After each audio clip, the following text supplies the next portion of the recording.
Hello guys, দেখো এটা কি মাছ। আমি তো ভালো করে চিনি না, জানি না।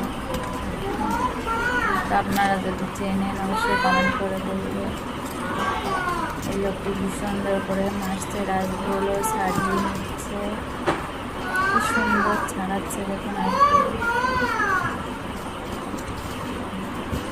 মাছটাকে কাটছে,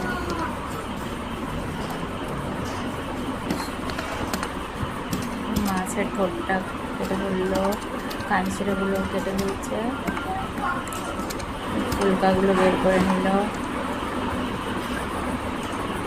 এখন একটু পেটটা কাটছে, দেখুন কি সুন্দর করে কেচি দিয়ে পেটটা কাটছে আস্তে আস্তে করে। মাছটার ভিতরে মনে আছে ডিম আছে। হ্যাঁ, ডিম আছে, দেখুন কত ডিম।